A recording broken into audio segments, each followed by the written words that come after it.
बच्चों नेक्स्ट पढ़ रहे हैं अपन firing a bullet from a gun.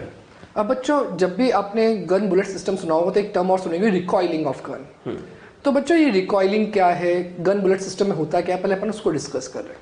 Sir ने सबसे एक अच्छी बात बोली थी सिस्टम, बाबा सर ने स्ट्रेस डाला था एक वर्ड पे सिस्टम पर। तो बच्चों सिस्टम चीज एक बहुत अच्छी चीज है, इसको आपको ढंग से कंसीडर करना पड़ेगा, तभी आप सोच सकते हैं कि आप कंजर्वेशन ऑफ लीनियर मोमेंटम कहाँ अप्लाई करेंगे।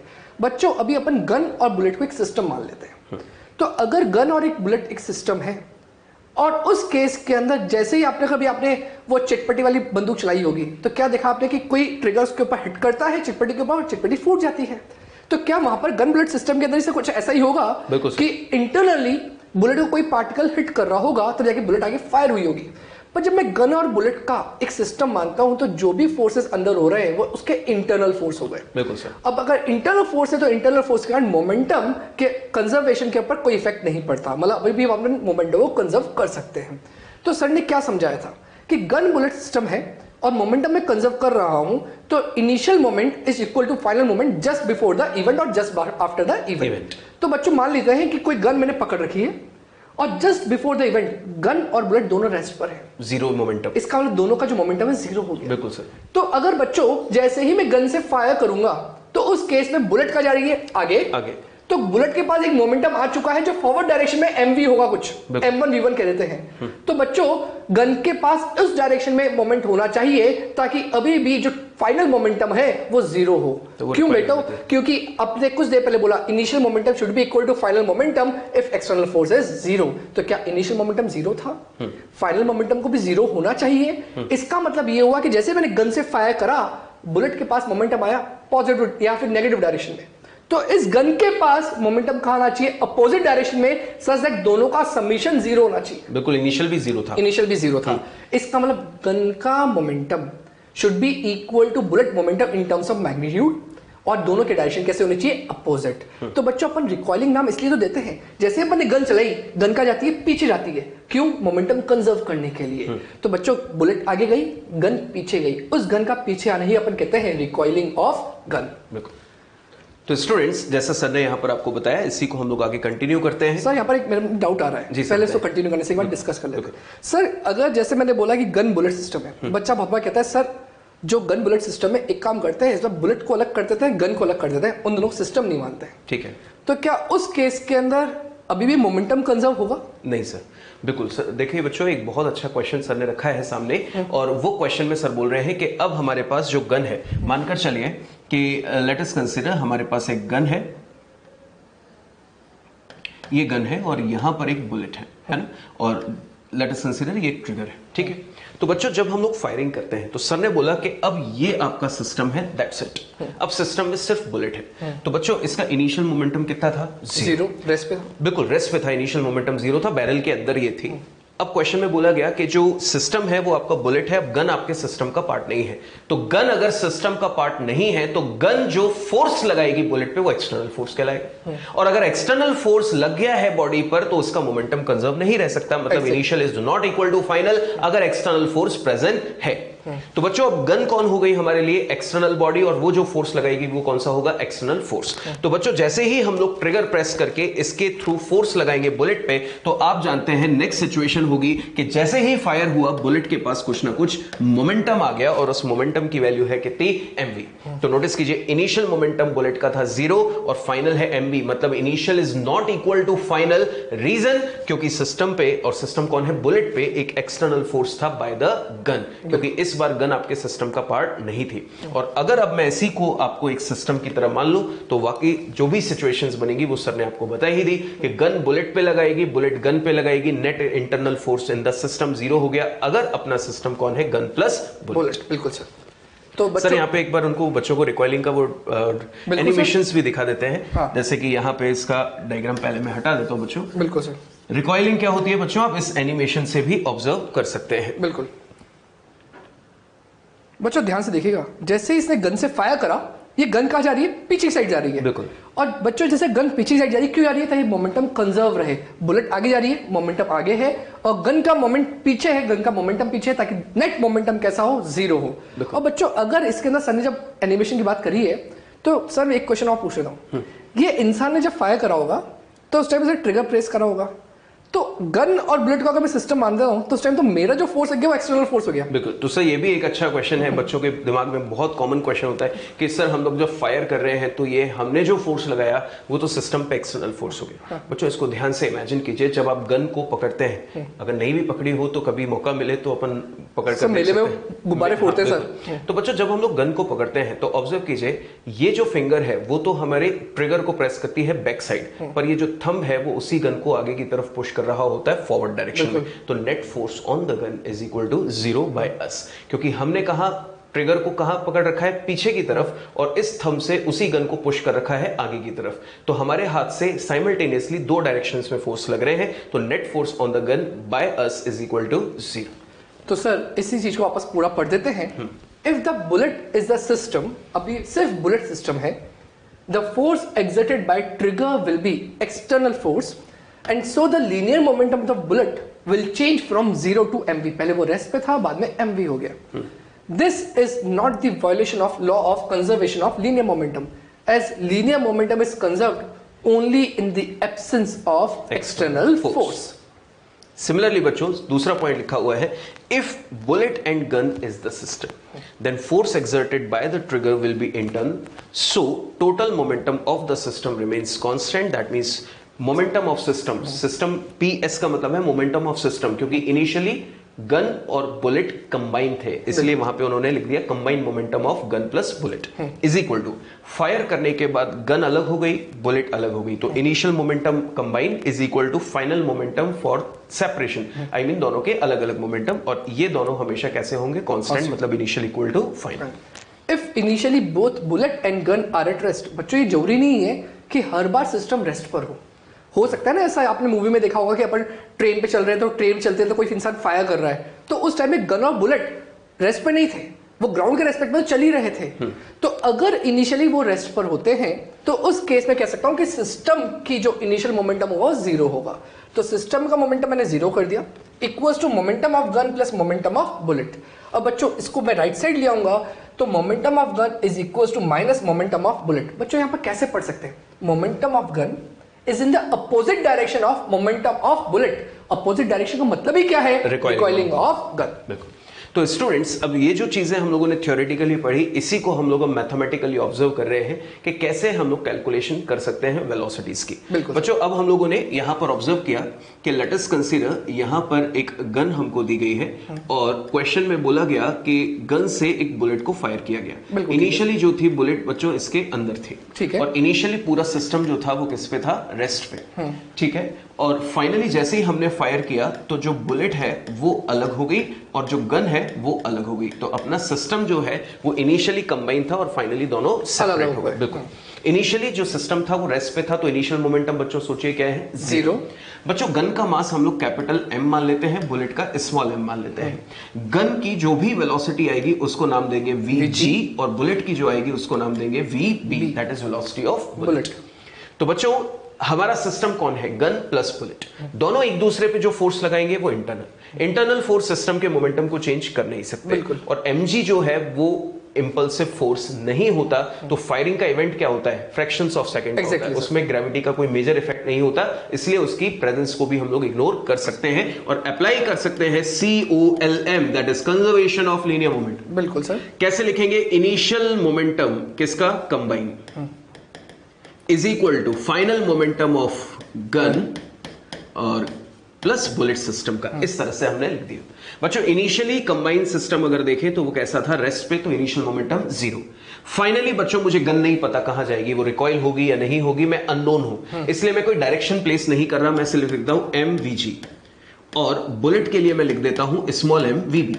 अब बच्चों इस इक्वेशन से मुझे हो सकता है वेलोसिटी ऑफ बुलेट निकलवा ले, हो सकता है उससे वेलोसिटी ऑफ गन निकलवा ले, तो इस इक्वेशन को अरेंज करके सॉल्व कर सकते हैं। तो बच्चों अगर मैं यहां से कैलकुलेशन करूं, mass into velocity of gun is equal to क्या आ जाएगा, माइनस ऑफ mvb। तो वही बात प्रूफ हो गई, momentum of gun is opposite to the momentum of bullet, पर मैग्नीट्यूड वाइज दोनों के मोमेंटम एग्जैक्टली सेम है, सिर्फ डायरेक्शन वाइज अपोजिट है, तभी उनका सम वापस से कितना होगा, 0। मैग्नीट्यूड वाइज सेम है, डायरेक्शन वाइज अपोजिट है। और वेलोसिटी ऑफ गन बच्चों मुझे निकालनी होगी तो मैं क्या लिखूंगा, minus of m upon capital M velocity of bullet.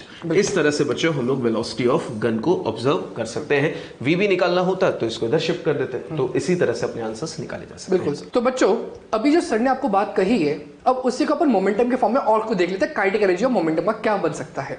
तो देखिएगा सर, अभी आपने जस्ट कहा कि भाई मोमेंटम ऑफ गन का मैग्नीट्यूड मोमेंटम ऑफ बुलेट के मैग्नीट्यूड के बराबर। बिल्कुल सर। तो सर ये तो एक पॉइंट हो गया। अगर बच्चों में सिर्फ इनकी काइनेटिक एनर्जी लिखना चाहता हूं तो काइनेटिक एनर्जी ऑफ गन को मैं क्या लिख सकता हूं इन टर्म्स ऑफ मोमेंटम?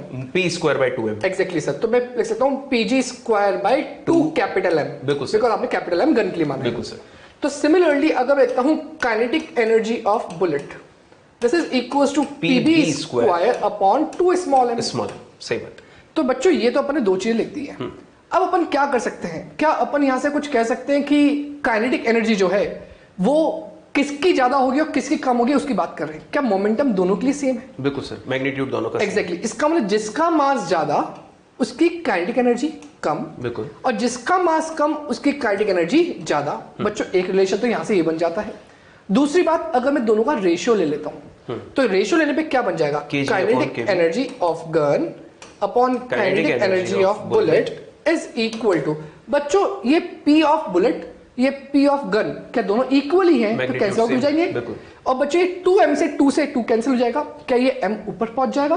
तो ये क्या बन जाएगा यहां से m अपॉन कैपिटल M। तो बच्चों जो बात अपन ने बोली थी वो यहां से प्रूव हो जाती है कि kinetic energy of gun is inversely proportional to its mass. इसका मतलब उसका मास ज्यादा था इसलिए उसकी काइनेटिक एनर्जी कैसी है, कम है, क्योंकि उसकी स्पीड कम रही होगी, मास ज्यादा है। एग्जैक्टली। या फिर सर अपन इसको यहां से भी कंपेयर कर सकते हैं ना कि अगर वेलोसिटी ऑफ बुलेट ज्यादा है तो उसका मास कम होगा, और यहां पर मास ऑफ गन ज्यादा है तो उसकी वेलोसिटी कम होगी, तब जाके तो दोनों की मल्टीप्लिकेशंस के मैग्नीट्यूड्स कैसे आएंगे, सेम आएंगे। और इसी चीज को सर हम लोग थ्योरेटिकली बच्चों को ऑब्जर्व भी करने के लिए बोल सकते हैं कि in case of bullet fired from gun the ratio of kinetic energy of gun and bullet is equal to the ratio of mass of bullet and gun. वही चीज यहां पर लिखी हुई है। बिल्कुल सर। तो आइए बच्चों, ये था एक छोटा सा discussion based on gun bullet system with their concepts. अब हम लोग इनको अप्लाई करते हैं और उसके पहले बच्चों कुछ नोट पॉइंट्स हैं उस पर भी डिस्कशन करते हैं। बच्चों याद कीजिए ये सारे नोट पॉइंट्स हम आपको बता चुके हैं। ऑब्जर्व कीजिए क्या क्या लिखे हुए हैं। First point, it is possible to have zero linear momentum of system when kinetic energy of system is non-zero। बिल्कुल लिखा हुआ है, if kinetic energy of system is zero, the linear momentum of the system must be zero। Law of conservation of linear momentum is independent of frame of reference, though linear momentum depends on the frame of reference। ये सारी बातें बच्चों हम लोग proof कर चुके हैं conservation of linear momentum के दौरान, जब सिस्टम पे नेट एक्सटर्नल फोर्स जीरो। बिल्कुल सर। आगे बच्चों जैसा कि बात कर रहे थे क्वेश्चन की, a bullet of mass small m is fired from a gun of mass capital M। The recoiling gun compresses a spring of force constant K by a distance d।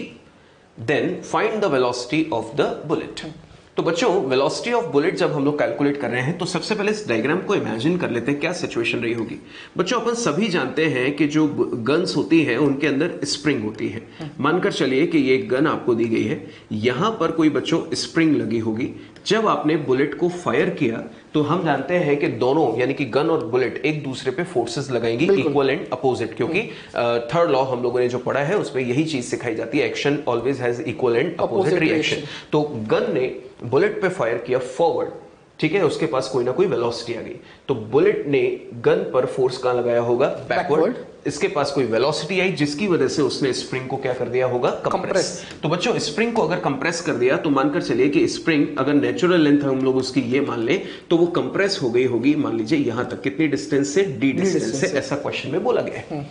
तो बच्चों ये कंप्रेस जब हुई spring तो उसके पास कौन सी energy आ गई, potential energy. कितनी, हाफ के एक्स स्क्वायर, तो एक्स की वैल्यू डी रख दी, हाफ के डी स्क्वायर। तो बच्चों जो पोटेंशियल एनर्जी आई है वो एग्जैक्टली आई कहां से है। बच्चों हमको पता है कि जब गन से फायर किया तो बुलेट पे आगे की तरफ वेलोसिटी आई, तो बुलेट के कांटेक्ट में जो भी गन का पार्ट होगा उसके पास वेलोसिटी कहां आई, बैकवर्ड डायरेक्शन। तो उसके पास काइनेटिक एनर्जी थी कितनी, हाफ एम वी स्क्वायर, और वो हाफ एम वी स्क्वायर जो काइनेटिक एनर्जी थी वो कन्वर्ट हो गई किसमें, स्प्रिंग की पोटेंशियल एनर्जी में। सो here I can right half mass of gun is capital M into velocity of gun का square, that is half mv square converted to half k x square, जिसमें x की value हमने कितनी ले ली है, t।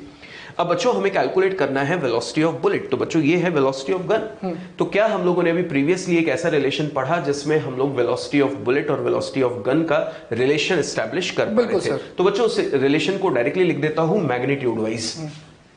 m velocity of bullet is equal to capital M velocity of gun. याद है momentum का हमने कंजर्वेशन निकाला था, तो मैग्नीट्यूड हमने निकाले थे। तो vg अगर बच्चों यहां से लिखें तो ऑब्जर्व कीजिए क्या लिखोगा, हाफ m vg। बच्चों vg की वैल्यू आ जाएगी m upon capital M into vb और ऊपर से whole square is equal to half k d square. अब बच्चों इस क्वेश्चन में सिर्फ और सिर्फ कैलकुलेशन के अलावा कुछ नहीं है। सबसे पहले हाफ से एक हाफ कैंसिल कर दिया। बच्चों इसका स्क्वायरिंग कर देते हैं आगे, फिर इसको सिंप्लीफाई करते हैं। ऑब्जर्व कीजिए ये है कैपिटल M इंटू, बच्चों स्क्वायर करने के बाद ये हो जाएगा m स्क्वायर vb स्क्वायर और नीचे हो जाएगा कैपिटल M स्क्वायर और इधर क्या बचा है अपने पास kd स्क्वायर। बच्चों एक कैपिटल M से एक कैपिटल M कैंसिल। अब निकालना क्या है, वेलोसिटी ऑफ बुलेट। बिल्कुल, तो वेलोसिटी ऑफ बुलेट को बच्चों यही रहने देते हैं स्क्वायरिंग में और इधर ले जाते हैं kd square capital M upon m square, ये हो जाएगा small m square, sorry small m square, small m square. तो बच्चों आंसर अपन अब कैलकुलेट करेंगे तो स्क्वायर को शिफ्ट कर देते हैं, तो इधर आ जाएगा रूट की फॉर्म में। तो d स्क्वायर और m स्क्वायर का रूट करोगे तो d बाई m और अंदर क्या रह जाएगा, root of k into m। ये हो जाएगा इस क्वेश्चन का सही आंसर। बच्चों नेक्स्ट अपन पढ़ रहे हैं ब्लॉक बुलेट सिस्टम। अब बच्चों जो ब्लॉक बुलेट सिस्टम है, सर ने कुछ देर पहले इसका नाम भी लिया था। अब उसके अंदर क्या क्या अपने पास केस हो सकते हैं अपन उनको डिस्कस कर रहे हैं। सबसे पहला case, when bullet remain embedded in the block. बच्चों हुआ क्या होगा कि कोई ब्लॉक लटका हुआ है जस्ट लाइक अ पेंडुलम। अब उस बुलेट पे अपन ने किसी बुलेट से हिट करा, उस ब्लॉक पर किसी बुलेट से अपन ने हिट करा। तो जैसे मैंने गन से फायर करा, जो बुलेट निकली वो बुलेट जाके इस ब्लॉक के अंदर गई और इसके अंदर एम्बेड हो गई, मतलब इसके अंदर घुस गई। अगर इस एनिमेशन को मैं देखूं तो ऐसा कुछ हो गया। क्या सोचो यहाँ ध्यान से कि जब ये बुलेट यहाँ से यहाँ तक आई और इसके अंदर एम्बेड हो गई, तो बुलेट के पास एम्बेड होने से जस्ट पहले कुछ ना कुछ काइनेटिक एनर्जी होगी और जब वो इससे टकराई होगी तो उसने कुछ एनर्जी तो इस ब्लॉक को भी ट्रांसफर करी होगी। तो 100% अब ये ब्लॉक यहाँ पर स्टेशनरी नहीं रहेगा, ये ब्लॉक कुछ ना कुछ मूव कर जाएगा। तो बच्चों पर एक एक करके काम करते हैं कि हुआ क्या होगा। यहाँ पर बताओ इवेंट क्या हुआ, क्या यहाँ पर जो बुलेट है वो इस पूरे ब्लॉक के अंदर एम्बेड हो गई। तो सर ने क्या कहा था, वो इवेंट पहचानो। इवेंट से जस्ट पहले आप कंजर्वेशन ऑफ लीनियर मोमेंटम का इनिशियल मोमेंटम लिखो और जस्ट बाद उसका फाइनल मोमेंटम लिखो। अपन ने अभी इनिशियल सिचुएशन पे लाके छोड़ दिया सर। बिल्कुल सर, अगर अपन ने इनिशियल मोमेंटम छोड़ दिया तो अपन बेटा इसके डायग्राम में डेटा लिख देते हैं। सर ने जैसा माना है small m mass of the bullet, इसकी वेलोसिटी v मान लेते हैं, ठीक है। और capital M is the mass of the block, इसको रेस्ट पे मान लेते हैं, इसको रेस्ट में मान लेते हैं। और बच्चों ये जब इनिशियली रेस्ट पर तो इसकी वेलोसिटी क्या हो गई, 0। बताओ जस्ट टकराने से जस्ट पहले क्या बुलेट इस जगह पर होगी? बिल्कुल, और इस जगह पर होगी, अपन ने कोई एक्सेलरेशन कंसीडर नहीं करा तो इसकी वेलोसिटी अभी भी क्या रहेगी, v ही रहेगी। तो टकराने से जस्ट पहले इसका इनिशियल मोमेंटम क्या होगा वो लिख रहा हूं, mv। बिल्कुल सर, तो initial momentum of the system, what is system here, block plus bullet, block plus bullet. इसका मतलब ये हुआ कि mv is the momentum of bullet and 0 is the momentum of block. तो टोटल इनिशियल मोमेंटम अपन ने लिख दिया। हाँ। अब जैसे वो इसको टकराएगा अंदर जाके, क्या अब ये दोनों मिलके कंबाइंड मास बन गए, that is capital M plus small m। बिल्कुल सर। और बच्चों जैसे वो टकराएगा तो अब इस पूरे के पास कोई ना कोई वेलोसिटी आ गई होगी, इसको मैं नाम देता हूं v डैश। v कॉमन नाम दे देते हैं सर, v कॉमन दे देते हैं या v डैश, ठीक है सर, आपने बोला v कॉमन तो v कॉमन दे देते हैं सर। तो इसको vc नाम दे दिया बच्चों ने, v कॉमन। तो v कॉमन का मतलब दोनों का कंबाइंड फॉर्म में। बिल्कुल सर। तो बच्चों फाइनल मोमेंटम की बात करो, फाइनल मोमेंटम आप दोनों एक साथ मास ले लें, m plus n into v common, ये हो गया। अब बच्चों हुआ क्या होगा, अब इसके पास इस पूरे सिस्टम के पास कोई ना कोई वेलोसिटी आ गई, दैट इज vc। इस vc के कारण ये यहां से सस्पेंडेड है, इस पॉइंट से धागा बंधा हुआ है, इसका मतलब ये तो टूटेगा नहीं। तो अब ये क्या होगा, क्या पेंडुलम की तरह मूव करेगा? अगर मूव करेगा तो सोचो कुछ देर बाद कंडीशन ऐसी हो जाएगी। अगर कंडीशन ऐसी हो गई है तो ध्यान दीजिएगा क्या होगा, यहां पर ये पहुंच गया तो ये कब तक ऊपर जाएगा, जब तक इसकी वेलोसिटी 0 ना हो जाए। एग्जैक्टली सर, इसका मतलब इसका वर्टिकल डायरेक्शन में इसकी वेलोसिटी क्या नहीं हो जाए, 0। तो बच्चों ये तब तक क्या जाता जाएगा, ऊपर जाता जाएगा। अब वो ऊपर जाता जाएगा तो अपन आसान भाषा में से एक और बात कह दें कि जो इसके पास काइनेटिक एनर्जी होगी वो पोटेंशियल में कन्वर्ट ना हो जाए तब तक। तो बच्चों जब तक इसकी काइनेटिक एनर्जी पोटेंशियल एनर्जी में कन्वर्ट ना हो जाए, तो बच्चों क्या कह सकते हैं कि यहां पर इसके पास काइनेटिक एनर्जी कितनी है, half m plus m into vc का स्क्वायर। बिल्कुल सर, तो मैं लिख सकता हूं आफ्टर कोलिजन की बात कर रहा हूं बच्चों, जब कंबाइंड सिस्टम बन चुका है तो उस केस के अंदर काइनेटिक एनर्जी हो गई half m plus M into V common का स्क्वायर।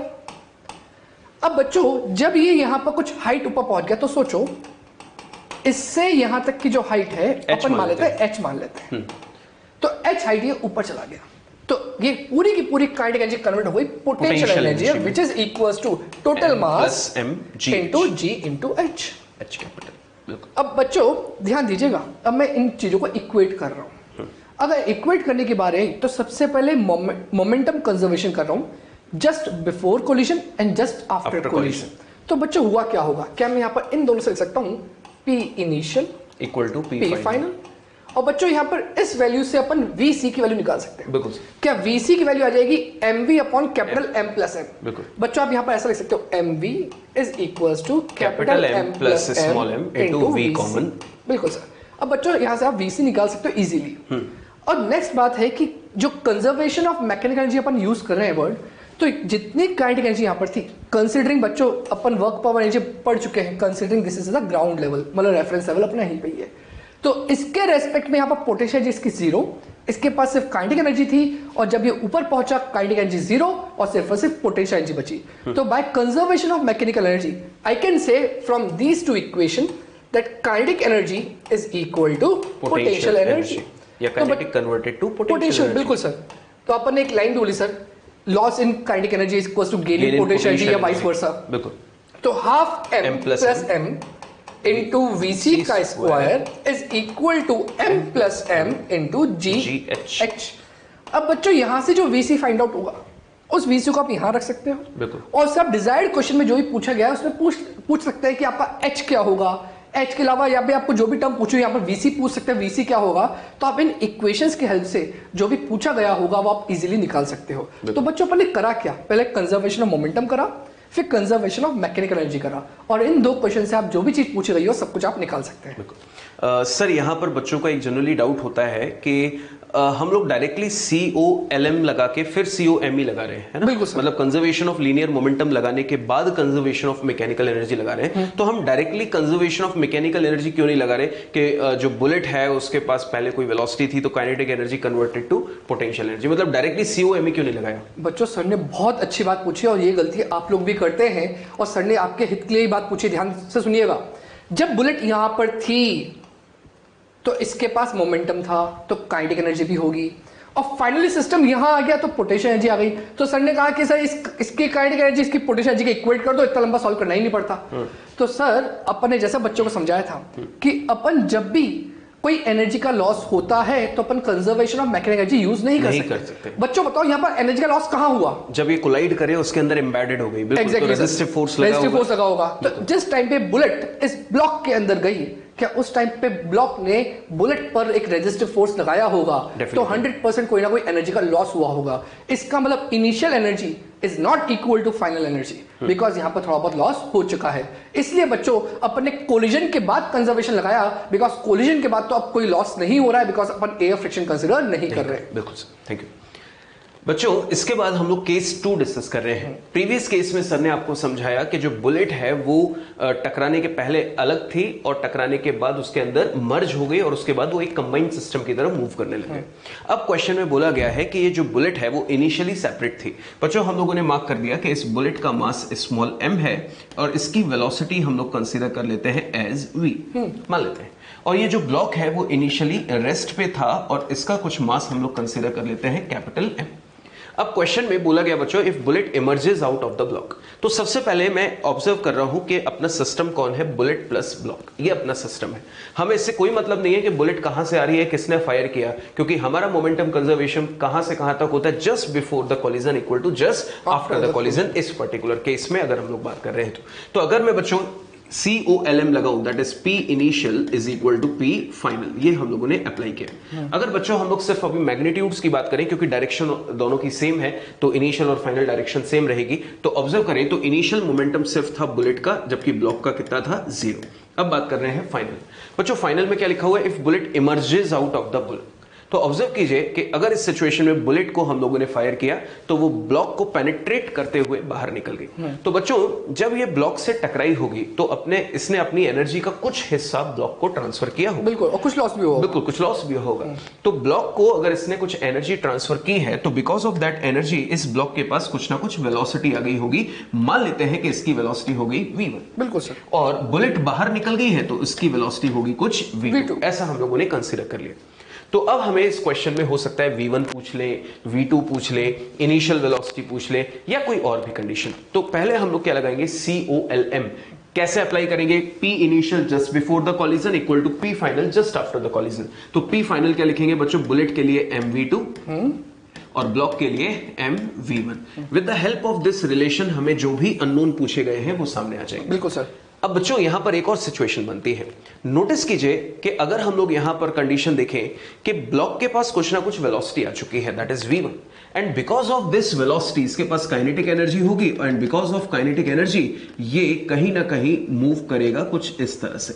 और ये तब तक मूव करेगा जब तक इसकी फाइनल वेलोसिटी जीरो ना हो जाए। इसको हम लोग बोल देते हैं v1 डैश, इसकी फाइनल वेलोसिटी जीरो ना हो जाए। तो बच्चों अब मुझसे पूछा गया कि ब्लॉक के पास कुछ वेलोसिटी आ गई है, तो बताओ ये कितनी हाइट तक ऊपर जाएगा और वहां रुक जाएगा। तो मेरा जवाब होगा कि अब ब्लॉक से कुछ भी कोई टकराने वाला नहीं है। अब इस ब्लॉक के पास सिर्फ और सिर्फ ग्रेविटी फोर्स इफेक्टिव है और वो कंजर्वेटिव फोर्स होता है। So we can apply conservation of mechanical energy for this block. यहां पर इसके पास जो एनर्जी है वो कौन सी है, kinetic, and this kinetic is converted to potential energy. और ये हाइट हम लोग कंसीडर कर लेते हैं कितनी, h। तो अब हम लोग अप्लाई करेंगे बच्चों फॉर ब्लॉक।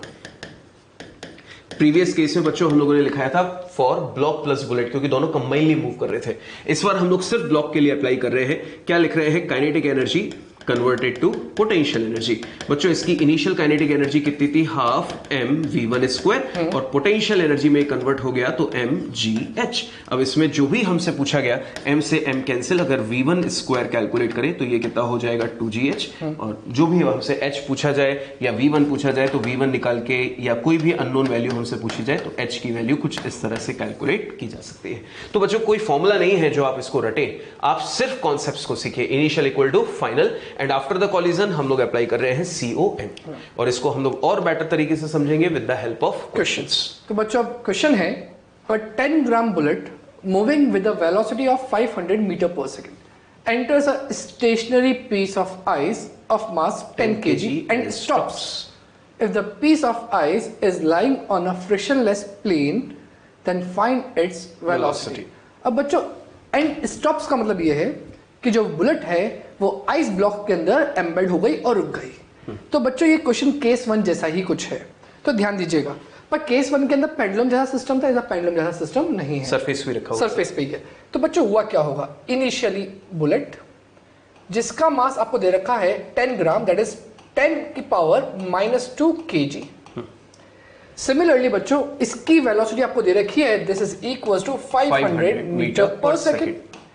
बच्चों जब आके ये आइस ब्लॉक से टकराई, ये आइस ब्लॉक यहां पर रेस्ट पे रखा होता है, इसका मतलब इसकी वेलोसिटी जीरो थी। इसका मास आपको दे रखा है 10 kg। एंड आफ्टर कोलिजन यहां पर कंडीशन कुछ ऐसी बन गई कि ये आइस ब्लॉक के अंदर अब बुलेट आ चुकी है। तो जो इसका टोटल मास होगा वो इन दोनों का एडिशन होगा। तो I can say this is equals to 10 plus 10 की पावर -2 kg। एंड जो कंबाइंड सिस्टम की वेलोसिटी होगी वो लिख दिया vc। और बच्चों आपको ये vc ही ढूंढना है। तो वापस यही बात, इस जगह कोलिजन हुआ तो कोलिजन से जस्ट पहले का मोमेंटम और कोलिजन के जस्ट बाद का मोमेंटम कैसा कर दे, इक्वल कर दे, कंजर्वेशन ऑफ लीनियर मोमेंटम कहते हैं। तो बच्चों पर लिख सकते हैं initial momentum is equal to final momentum. बच्चों डायरेक्टली मैं वैल्यू प्लॉट कर रहा हूं, इसका मोमेंटम कितना होगा, mass into velocity. Direction right side है, ये रेस्ट पर है, और इसका डायरेक्शन भी राइट साइड है। इसका मतलब डायरेक्शन सेम होने के कारण मैं सिर्फ इनका मैग्नीट्यूड लिख रहा हूं। तो बच्चों इसका हो जाएगा मास 10 की पावर -2 इंटू 500 प्लस 0 बिकॉज ये रेस्ट पर है, बिल्कुल सर, इज इक्वल टू, इसकी बात करें तो क्या बच्चों इसको पर लिख सकते हैं 10 प्लस 0.01 इंटू vc, इसका मास इंटू वेलोसिटी। बच्चों यहां से सॉल्व करने से क्या आएगा कि यहां पर बचेगा सिर्फ 5। बिल्कुल सर। और इस पूरी टर्म को डिवाइड कर दें तो अपने पास आ जाएगा vc। तो बच्चों vc की वैल्यू क्या होगी, vc is equal to 5 upon 10.01 metre पर सेकेंड। और बच्चों अगर और ज्यादा पूछा तो इसको आगे अपन सिंप्लीफाई भी कर सकते हैं, अप्रोक्सीमेटली हाफ बोल देते हैं। Exactly sir. तो अपन क्या पूछा गया था, वेलोसिटी क्या होगी, तो वेलोसिटी होगी 5/10.01 मीटर पर सेकेंड। स्टूडेंट्स डिस्कस करते हैं अपना next question based on the same concept. A simple pendulum of length 1 meter has a wooden bob of mass 1 kg.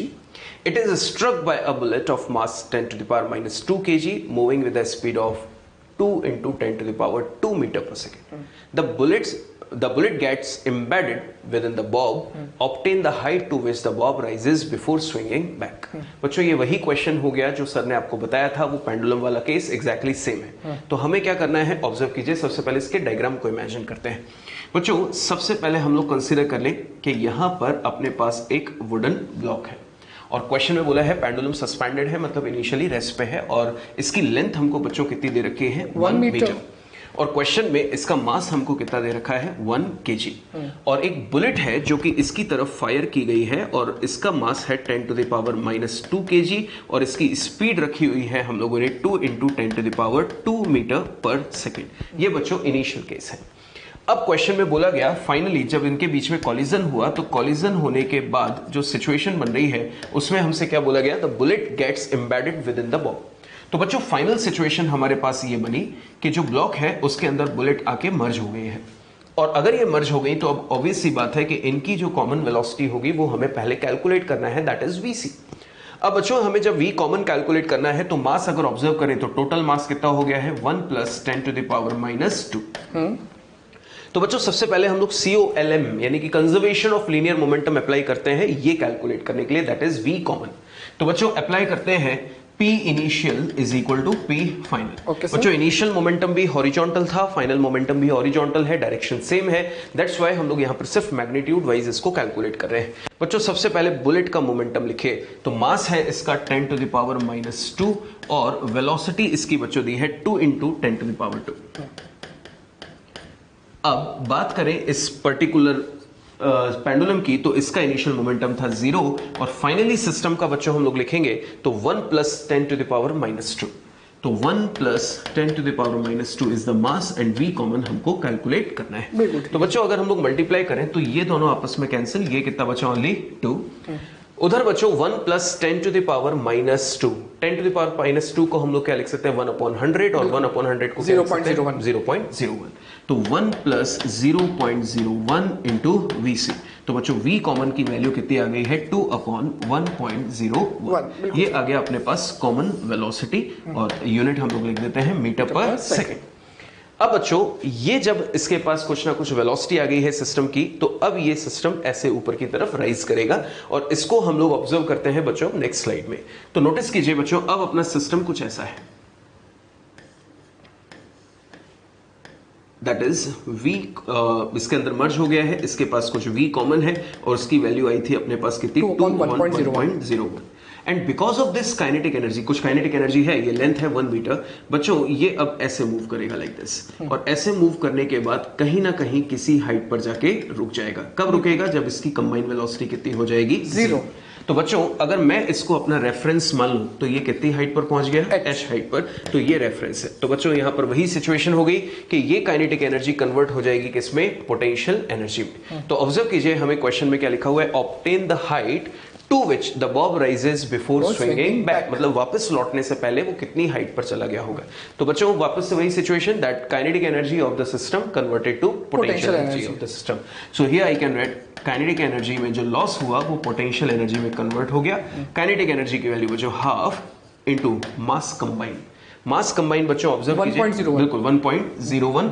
तो यहां पर हम लोग लिख सकते हैं mass combine that is 1.01 into v common का स्क्वायर। तो बच्चों v कॉमन का स्क्वायर, v कॉमन कितना आया है 2, इसका स्क्वायर करेंगे 4 और इसका स्क्वायर करेंगे तो 1.01 इंटू 1.01, 2 बार लिख दिया सर, कैंसिल हो जाएगा। And converted to potential energy. Potential energy बच्चों अगेन m टोटल जो होगा वो होगा 1.01 इंटू g हमें निकालना है, जिसको हम लोग जी की हम लोगों ने 10 वैल्यू ली है और h हमें निकालना है। तो बच्चों अब इसको सिर्फ सिंप्लीफाई करना है क्या है, तो सिंप्लीफाई जब हम लोग इसको करेंगे तो नोटिस कीजिए एक हम लोग ये कैंसिल कर देते हैं, 2 से ये 2 टाइम कैंसिल कर देते हैं, बिल्कुल। इस 2 से ये 5 टाइम कैंसिल कर देते हैं। तो बच्चों इधर हमारे पास अब केवल और केवल 1/0.01 रिमेनिंग है, और यहां पर हमारे पास है, इसको हम लोग लिख सकते हैं बच्चों 5.05 इंटू एच। अब इस इक्वेशन को हम लोग जब सिंप्लीफाई करेंगे तो एक लमसम बच्चों आंसर छोड़ देते हैं, क्योंकि एक पर्टिकुलर वैल्यूज जो आ रही है वो डेसिमल्स में आ रही है। बच्चों इसको अगर हम लोग अप्रोक्सीमेटली 1 मान लें और इसको अप्रोक्सीमेटली 5 मान लें, तो h कितना हो जाएगा 1/5, जिसको हम लोग अप्रोक्सीमेटली कितना लिख सकते हैं 0.2 मीटर। तो h की वैल्यू बच्चों आफ्टर सिंप्लीफिकेशन हम लोग यहां पर आंसर दे सकते हैं कि 0.2 मीटर आएगी, पर ब्रैकेट में मैंने लिख दिया अप्रोक्स। बिल्कुल सर, क्योंकि हम लोगों ने यहाँ पे डेसिमल्स के बाद जो वैल्यूज थी उनको इग्नोर कर दिया, एक अप्रोक्सीमेट वैल्यू लेकर सॉल्व किया, पर पैटर्न वही है जो हम लोगों ने प्रीवियसली डिस्कस किया हुआ है। बिल्कुल सर। बच्चों अब नेक्स्ट क्वेश्चन है, a bullet of mass 10 gram moving horizontally with a velocity of 400 metre पर second strikes a wooden block of mass 2 kg which is suspended by a light inextensible string of length 5 meter. As a result, the center of gravity of the block is found to rise a vertical distance of 10 centimeter. Find the speed of the bullet after it emerges out horizontally from the block will. और g की value 9.8 metre पर second square लेनी है। बच्चों ये question NEET में आया हुआ क्वेश्चन है, बिल्कुल, और शायद एनसीईआरटी में भी ऐसा मिलता हुआ जुलता आपको क्वेश्चन मिल जाएगा।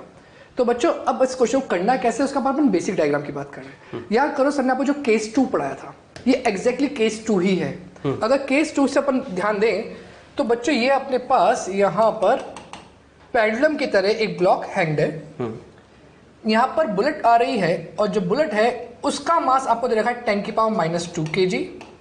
It is moving with the speed of 400 metre पर सेकेंड। बच्चों जैसे ही वो बुलेट इसको टकराएगी, टकराने के जस्ट बाद की कंडीशन की बात कर रहे हैं, उसके जस्ट बाद ब्लॉक के अंदर से बुलेट गो थ्रू हो चुकी है और बुलेट यहां पर बाहर निकल गई विद सम वेलोसिटी। तो बच्चों बुलेट का मास तो अभी भी वही 10⁻² kg है, पर इसकी जो वेलोसिटी है उसको अपन लिख देते हैं vb। और यहां पर इसके पास जब ये ब्लॉक अकेला रह गया, इसके पास कुछ ना कुछ वेलोसिटी आ गई होगी, तो इसकी वेलोसिटी कह देते हैं अपन v डैश, तो ये ऊपर चला जाएगा, और ये इसी v डैश के कारण ऊपर चला गया और यहां पहुंच जाता है कितना 10 सेंटीमीटर 10 सेंटीमीटर ऊपर। इसका मतलब यहां से लेकर यहां तक की जो हाइट है वो है 10 सेंटीमीटर। तो बच्चों अपने को ढूंढना है कि vb की वैल्यू क्या होगी। अब vb की वैल्यू आपको ढूंढनी है तो उसके लिए अपने को बहुत सारे डेटा भी दे रखे हैं। ध्यान दीजिएगा, जस्ट बिफोर कोलिजन इसका मोमेंटम अपन निकाल सकते हैं। जस्ट आफ्टर कोलिजन कंडीशन ये वाली थी, उसके अंदर मेरे को vb नहीं मालूम और मुझे इसका v डैश भी नहीं मालूम। मतलब आप अगर इनिशियली में मोमेंटम कंजर्वेशन लगा दोगे तो आपके पास 2 अननोन है, इधर v डैश भी अननोन है और vb भी अननोन है। तो एक काम ऐसा करते हैं कि पहले अपने पास v डैश आ जाए, फिर उसके बाद अपने vb अननोन को ढूंढ लेंगे। अब बच्चों v डैश कैसे आएगा? क्या इस पर्टिकुलर ब्लॉक के पास कुछ काइनेटिक एनर्जी होगी? बिल्कुल सर, काइनेटिक एनर्जी, जिसके कारण वो ऊपर हाइट पे गया और all the kinetic energy get converted into potential energy. तो बच्चों यहां पर क्या मैं कंजर्वेशन ऑफ मैकेनिकल एनर्जी लगा सकता हूं? बिल्कुल सर। इस पॉइंट की वेलोसिटी कितनी है? v dash. इसका मास कितना है? इसका मास है अपने पास 2 kg। तो बच्चों यहां पर मैं वही लिख रहा हूं कि अगर मैं यहां पर सिर्फ कंजर्वेशन ऑफ मैकेनिकल एनर्जी लगाता हूं तो क्या होगा? Half capital M into v dash का square which get converted into capital M G H। बच्चों वैल्यूज पुट कर रहा हूं, M से M तो कैंसिल हो गया। बिल्कुल सर। v डैश के लिए ढूंढनी है, तो क्या v dash is equal to √2gh? बिल्कुल सर। तो बच्चों यहां पर लिख सकता हूं √2 इंटू 9.8 जैसा क्वेश्चन में दिखा है इंटू 10 सेंटीमीटर है, 0.1 मीटर हो जाएगा। और बच्चों ये हो जाएगा 1.96। यस सर, बिल्कुल सर 1.96। और बच्चों आपके हिंट के लिए लिख देता हूं उसको मैं 196/100। याद करो बच्चों 196 का अंडर रूट 14 और 100 का 10, तो सॉल्व करने पर जाएगा 1.4 मीटर पर सेकेंड। बिल्कुल सर। बच्चों ये इस ब्लॉक की वेलोसिटी आ गई। अब जस्ट बिफोर कोलिजन का मोमेंटम, जस्ट आफ्टर कोलिजन का मोमेंटम, दोनों को इक्वेट कर दो तो आपका आंसर आ जाएगा। तो बच्चों उसको अपन नेक्स्ट पेज पे कर रहे हैं, तो ध्यान दीजिएगा। अपन जस्ट बिफोर कोलिजन, क्या उस केस में जो ब्लॉक था वो रेस्ट पर था तो 0, पर बुलेट मूव कर रही थी, तो बुलेट का मास है 10⁻², मास into velocity that is 400। Just after collision, just after, बेटा जस्ट आफ्टर का मतलब है अभी वो ब्लॉक ऊपर नहीं गया, वो ब्लॉक नीचे ही था, उसकी वेलोसिटी कितनी थी? v dash. तो ब्लॉक क्या जो मास था वो 2 kg इनटू उसकी वेलोसिटी v डैश जो अपन निकाल चुके हैं, सभी पुट कर देंगे इसके बाद। Next plus velocity of bullet into its mass, तो 10⁻² इनटू वीबी अपने को निकालना है। बिल्कुल सर। तो बच्चों v डैश वैल्यू अपने पास आ चुकी थी 1.4 मीटर पर सेकंड, और बच्चों सबके सब सेम डायरेक्शन में है, इसलिए से अपन ने मैग्नीट्यूड लिख दिया उसका। तो यहां पर बच जाएगा 4 equals to 2 into 1.4 plus 0.01 into V B. बच्चों 10⁻² को 0.01 लिख सकते। ये हो गया 2.8। इसको इधर ले जाएंगे तो 4 - 2.8 दैट इज 1.2, तो 1.2 इज इक्वल्स टू 0.01 इंटू वीबी। बिल्कुल सर। बच्चों ये 1/100 है, इस 100 को ऊपर ले जाएंगे 1.2 से मल्टीप्लाई करेंगे तो वीबी इज इक्वल्स टू 120 मीटर पर सेकेंड, और ये आपका डिजायर्ड आंसर है।